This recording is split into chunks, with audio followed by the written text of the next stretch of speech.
అనేకమైన గ్రామాలలోనూ Sunday school ఎంతగానో అభివృద్ధి పొందుతుంది. సండే స్కూల్ అనేకమైన ప్రాంతాలలో, అనేకమైన గ్రామాలలో, అనేకమైన పట్టణాలలో పెద్దవారి కంటే చిన్న పిల్లలు దేవుని యొక్క అభివృద్ధిలో ఎదుగుతూ ఉన్నారు. యేసుక్రీస్తు ప్రభు వారు ఒక దగ్గరికి వచ్చినప్పుడు తన శిష్యులతోనూ యేసుక్రీస్తు ఆ యొక్క సువార్తను ప్రకటిస్తున్నప్పుడు, దేవుని యొక్క వాక్యాన్ని అందిస్తూ ఉన్నప్పుడు చంటి బిడ్డల యొక్క తల్లిదండ్రులు ఏం చేస్తారు అనంటే యేసుక్రీస్తు యొద్దకు తీసుకుని వచ్చారు. తల్లిదండ్రులు యేసుక్రీస్తు యొద్దకు తీసుకుని వచ్చారు. యేసుక్రీస్తు యొద్దకు తీసుకుని వచ్చిన తర్వాత అక్కడ ఆ శిష్యులు అంటున్నారు ఆ బిడ్డల్ని, ఆయన దగ్గరికి మీరు వెళ్ళకండి, వెనక్కు ఉండండి అని ఆ బిడ్డల్ని వెనక్కి తోసేస్తూ ఉన్నారు ఈ శిష్యులు. అయితే ప్రభుని యేసుక్రీస్తు అంటూ ఉన్నాడు, ఆగండి, వాళ్ళని ఆటంకపరచకండి, ఇలాంటి వారిది దేవుని యొక్క రాజ్యము అని చెప్తూ ఉన్నాడు. ప్రియమైన దేవునికి బిడ్డలారా, దేవుని యొక్క మందిరానికి మీ పిల్లలను మీరు ఆటంకపరుస్తున్నారేమో, మీ పిల్లలని దేవుని యొక్క మందిరానికి వెళ్ళకుండా మీరు అడ్డు వేస్తున్నారేమో. కానీ పిల్లలది దేవుని యొక్క రాజ్యం అని మీరు మర్చిపోతూ ఉన్నారు. దేవుని యొక్క రాజ్యము తోటలను తిరుగుతానో, కాయలు ఏరుకుంటేనో, ఏళ్ళ గీసుకుంటేనో, డొంకలను తిరుగుతున్నో దేవుని యొక్క రాజ్యం రాదండి. గమనించండి, తల్లిదండ్రులు పిల్లలని దేవుని యొక్క మందిరాలకి పంపించండి. ఉదయం లేచిన వెంటనే 4 గంటల నుంచి ఎప్పుడు తెల్లారుతుందా అని చూసి, ఎప్పుడు తెల్లారుతుందా అని చూసి 4 గంటలకే పిల్లలను లేపి వాళ్ళకి స్నానం చేయించి, వాళ్ళకి టిఫిన్లు పెట్టి, వాళ్ళకి బట్టలు వేసి, కారు వచ్చినప్పటికీ స్కూల్కి పంపిస్తున్నారే, అదొక బాధ్యత మీరు పంపిస్తున్నారు కదా, దేవునికి మందిరానికి మీరు పంపించలేరా? దేవుని యొక్క మందిరానికి మీరు పంపించకపోవడానికి కారణం ఏమిటి అంటే, తల్లిదండ్రుల్లో ఏంటి ఈ యొక్క అసూయ అనేది అంటే, సోమవారం నుండి శనివారం వరకు కూడా పిల్లలని 4 గంటలకు లేపి స్కూల్కి పంపిస్తున్నారు. ఆదివారము వాళ్ళని విడిచిపెట్టేస్తున్నారు.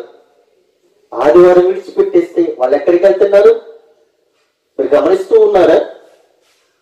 ఆదివారము వాళ్ళు పరుగులు తీస్తూ ఉన్నారు, పరుగులెడుతూ ఉన్నారు, సమాజంలో బూతులు మాట్లాడుతూ ఉన్నారు.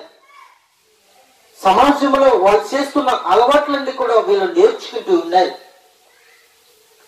వాళ్ళు చిన్నప్పటి నుండి మీరు నేర్పిస్తే వాళ్ళు నేర్చుకుంటారు. దేవుడి యొక్క మందిరానికి పంపిస్తే వాళ్ళు త్రోవ తప్పికి పోకుండా ఉంటారు. తప్పికి పోవడానికి కారణము మనమే. ఎందుకంటే మన ఆలోచనలు వేరు, వాళ్ళ ఆలోచనలు వేరు. అయితే ప్రియమైన దేవునికి బిడ్డలారా, ఒక విషయం చెప్తున్నాను చూడండి, ఒక ఉదాహరణ చెప్తున్నాను చూడండి. సంటి బిడ్డల్ని దేవుని యొక్క మందిరంలోనికి పంపిస్తే నీ కుటుంబమే రక్షింపబడుతుంది. దేవుని యొక్క నీ బిడ్డలు దేవుని యొక్క మందిరంలో కూర్చుంటే నీ పిల్లలు రక్షింపబడటమే కాదు, నీ కుటుంబము నీవు కూడా రక్షింపబడతావు. ఎందుకనంటే మొన్నటి దినాన్ని మేము ఒక ప్రాంతానికి వెళ్ళినప్పుడు సండే స్కూల్ ప్రోగ్రామ్ లో ఒక దైవజనుడు చెప్తూ ఉన్నాడు.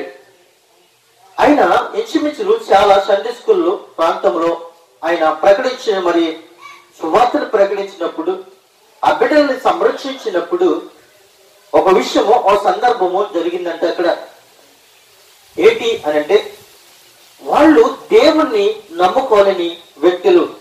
అంటే వాళ్ళ నాన్నగారు టోస్ట్ పురము అనే ప్రాంతంలో ఆయన ఒక దొంగగా ఉండేవాడంట. టోస్టపురము ఆ ప్రాంతంలో ఆ నాన్నగారు ఆ దొంగతనము చేసేవాడు. అంటే ముందు సైన్యంలో దొంగతనము కానించి మర్డర్లు చేసే స్థాయికి దిగజారిపోయాడు.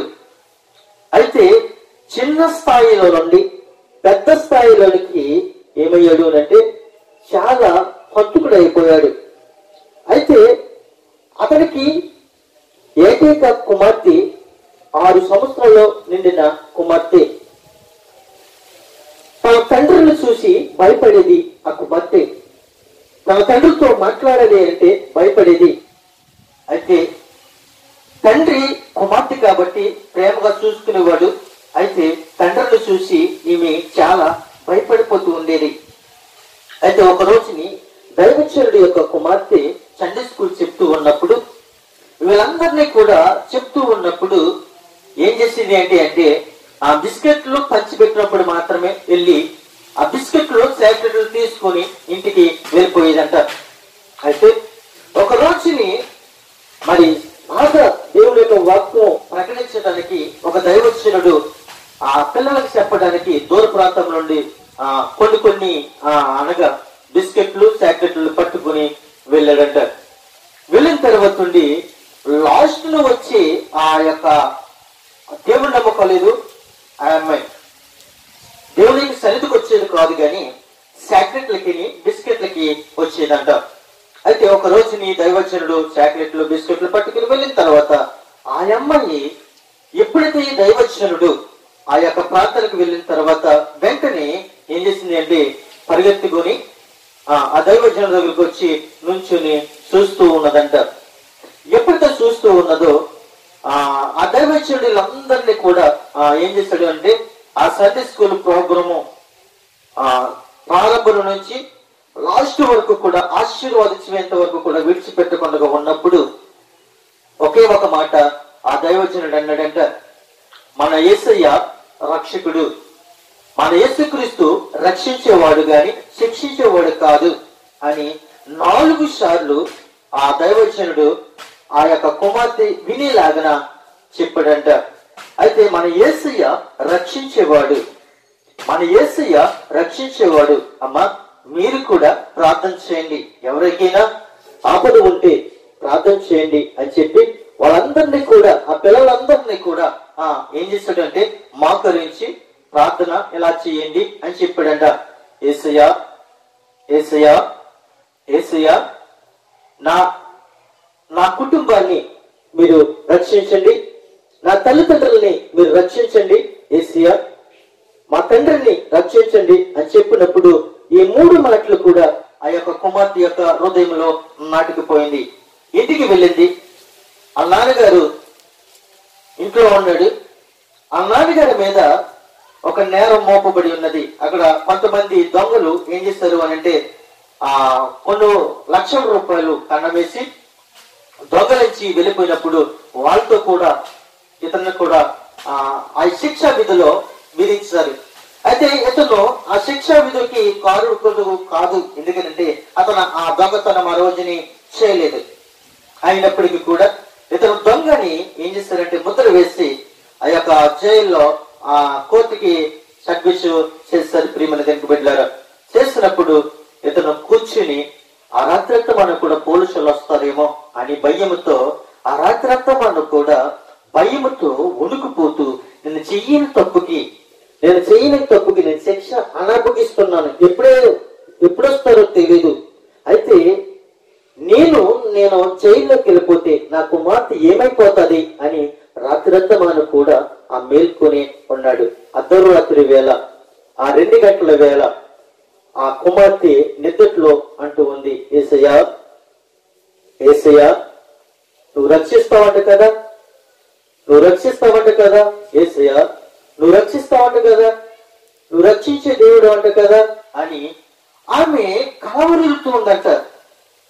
ఈ తండ్రి అనుకుంటున్నాడంట, నా కూతురికి ఏదన్నా వ్యాధిని పట్టుకుందేమో, ఏదన్నా సాతాను గడిని శోధిస్తున్నాడేమో, ఈ సాతాను గడేమో అని అనుకుని యేసయ్యా యేసయ్యా అని అంటూ ఉన్నప్పుడు తెల్లవారింది. ఆ యొక్క దొంగ ఎక్కడికి వెళ్ళాడు అని అంటే ఆ దైవజనుడి ఇంటికి వెళ్ళి అడుగుతున్నాడంట, ఒరే అబ్బాయి, మా పాపకి ఏదైనా నువ్వు మందు పెట్టావా? మా పాప యేసయ్యా యేసయ్యా అని అడుగుతూ ఉంది. యేసయ్యా నువ్వు రక్షిస్తావంట అని అడుగుతూ ఉంది. అని అడిగినప్పుడు ఆ దైవజనుడికి అర్థం కాలేదు. తన కుమార్తెను పిలిచి, అమ్మా, ఈ పాపకు నువ్వు ఏ విధంగా చెప్పావా అని అడుగుతూ ఉన్నాడు. అప్పుడు అంటూ ఉంది, డాడీ, నేను చెప్తూ ఉన్నప్పుడు ఒక అన్న వచ్చాడు కదా, వచ్చి ఆయన అన్నారు, ఆ అన్నయ్య అన్నారు కదా, యేసయ్యా యేసయ్యా నీ కుటుంబాన్ని రక్షిస్తాడు, మీరు ప్రార్థన చేయండి. మన యేసయ్య విడుదలిచ్చేవాడు, స్వస్థపరిచేవాడు అని చెప్పినప్పుడు వీళ్ళందరూ ప్రార్థన చేశారు. అయితే ఈమె కూడా ఉంది, ఈమె కూడా ప్రార్థన చేస్తుంది అని ఆ అమ్మాయి అడుగుతూ ఉంది. అయితే అప్పుడంటూ ఉన్నాడు, ఒకే ఒక మాట అర్థంగా అడుగుతున్నాడు, యేసయ్య రక్షిస్తాడని నువ్వు అంటున్నావు కదా, యేసయ్య రక్షిస్తే నన్ను కూడా రక్షిస్తాడా? పిల్లలను రక్షించే దేవుడు నన్ను కూడా రక్షిస్తాడా అని అడుగుతూ ఉన్నాడు.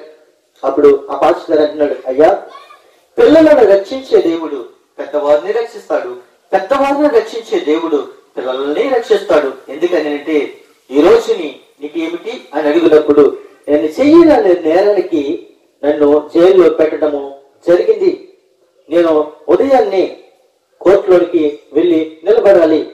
అయితే నీ దేవుడు, నీ యేసుక్రీస్తు ప్రభు వారు నేను చెయ్యని నేరానికి కోర్టులో ఉన్నాను కాబట్టి, శిక్ష అనుభవిస్తున్నాను కాబట్టి, శిక్ష పడకుండా ఉంటే నేను నా కూతురు ఏం చేస్తామో తెలుసా, యేసుక్రీస్తును నమ్ముకుంటాం.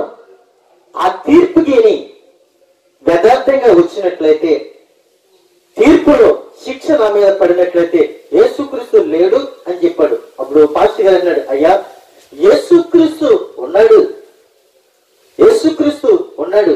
పేతురు చెరసాలలో ఉన్నప్పుడు, సంఘము ప్రార్థన చేస్తున్నప్పుడు పేతురు విడుదల పొందుకున్నాడు. రెండోది, పౌలు చెరసాలలో ఉన్నప్పుడు, పౌలు శీలను చెరసాలలో ఉన్నప్పుడు, పౌలు శీలను ప్రార్థన చేస్తూ ఉండగా ఆ చెరసాలు బద్దలయ్యి విడుదల పొందుకున్నాయి. దానియేలు సింహాల బోలులో ఉన్నప్పుడు ఆ సింహాలకి ఆకలి జరగకుండా దేవుడు విడుదల చేశాడు. నాలుగోదిగా షద్రక్ మెషక్ అబేద్నెగోలు అక్కడ ఒక సందర్భం జరిగింది. వాళ్ళని ముగ్గురిని అగ్నిగుండంలో వేస్తున్నప్పుడు వాళ్ళను ముగ్గురు కూడా ప్రార్థన చేస్తారు, వాళ్ళు విడుదల పొందుకున్నారు. కానీ ప్రేమని దేనికి విడుదల? ఈ రోజు చూడండి, అతను అడుగుతూ ఉన్నాడు, ఆ దొంగ అడుగుతున్నాడు, యేసుక్రీస్తు నిజమైన దేవుడైతే నాకు శిక్ష పడకూడదు అని ఆ యొక్క దైవజనుడి దగ్గర ఆ మాట తీసుకుని వెళ్ళిపోయాడు. వెళ్ళిపోయిన తర్వాత అక్కడ 3 సెక్షన్లు కనబడుతున్నాయి. మొదటి సెక్షన్ యావజ్జీవన శిక్ష విధించాడు జడ్జి.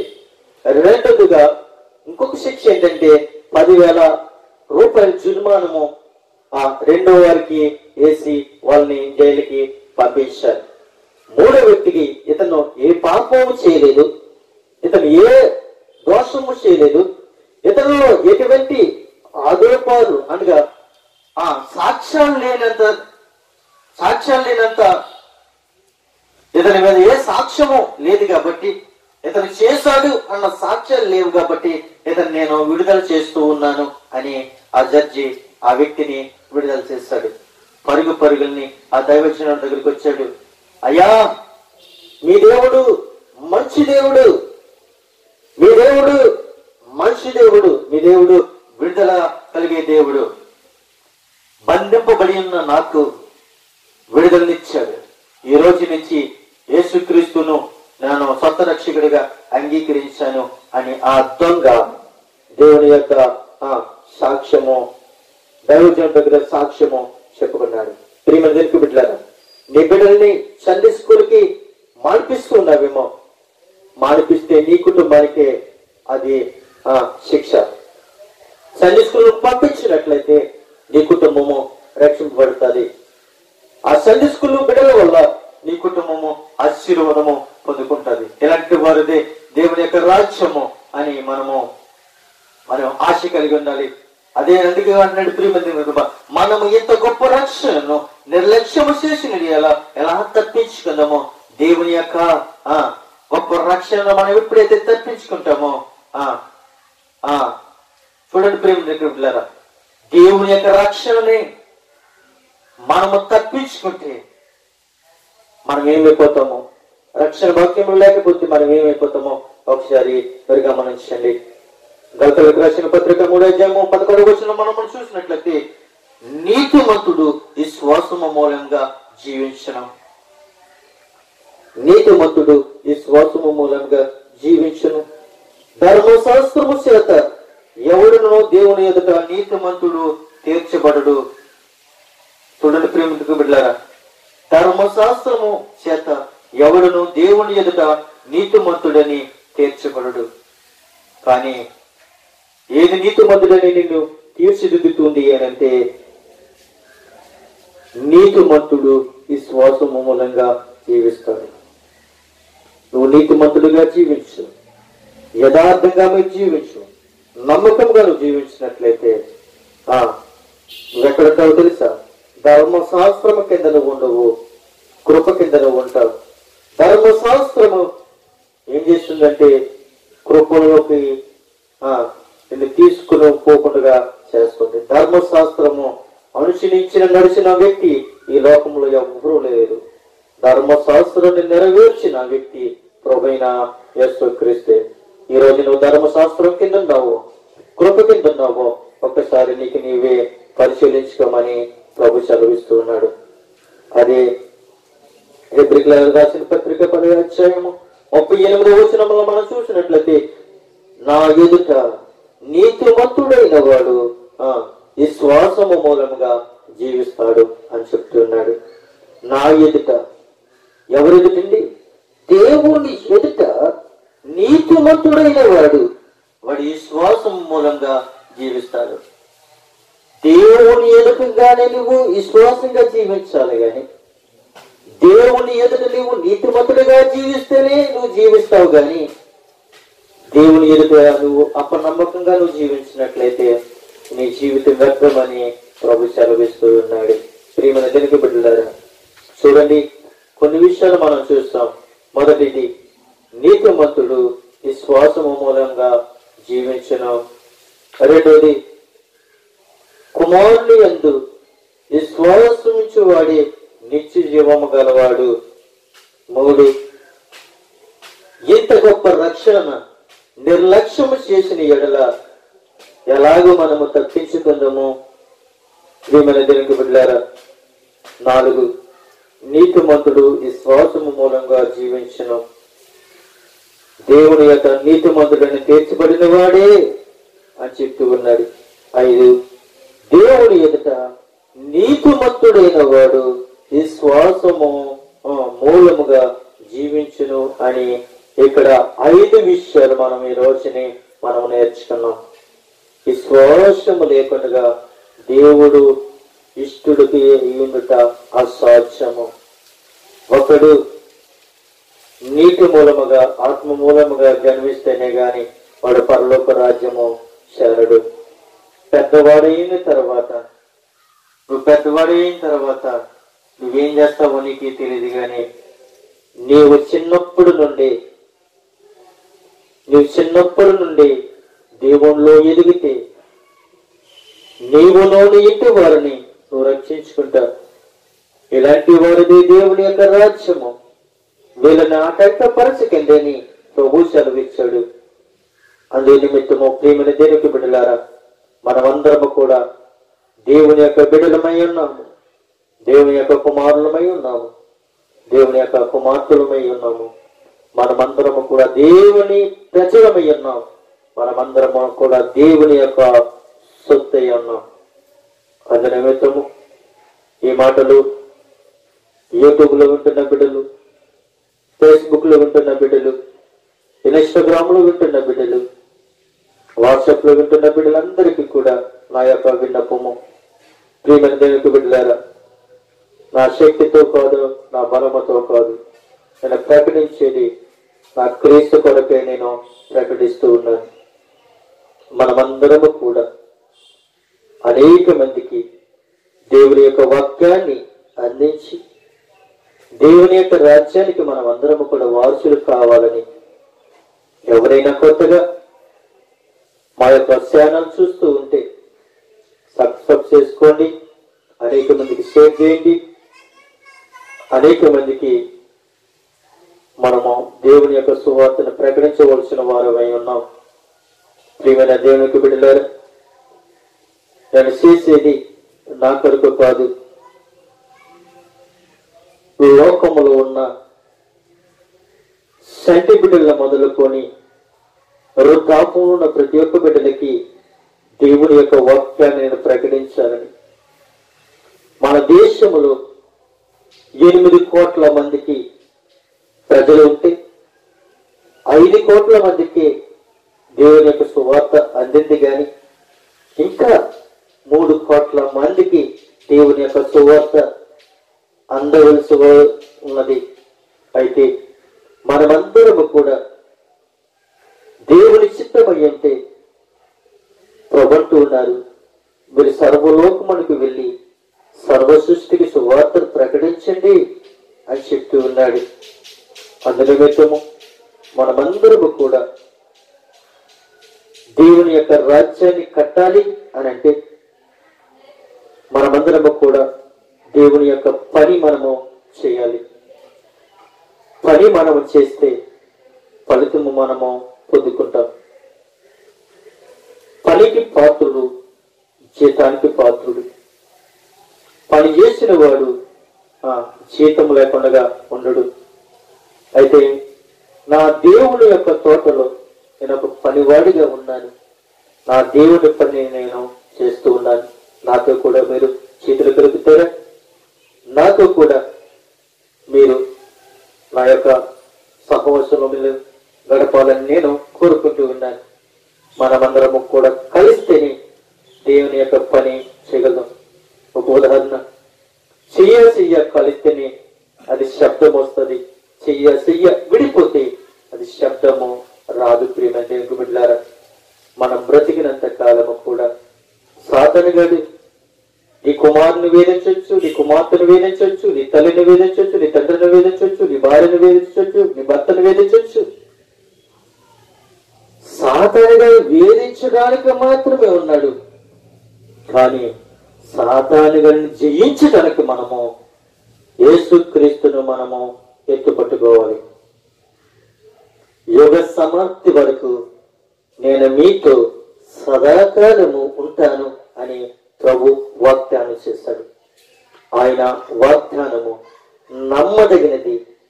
అయితే ప్రియమైన దేవుని బిడ్డలారా, మనమందరము కూడా ప్రభు సన్నిధిలో సాగాలని కోరుకుంటూ నా మాటలు ముగిస్తూ ఉన్నాను. కొద్ది మాటలు దేవుడు దీవించును గాక. ఆమేన్.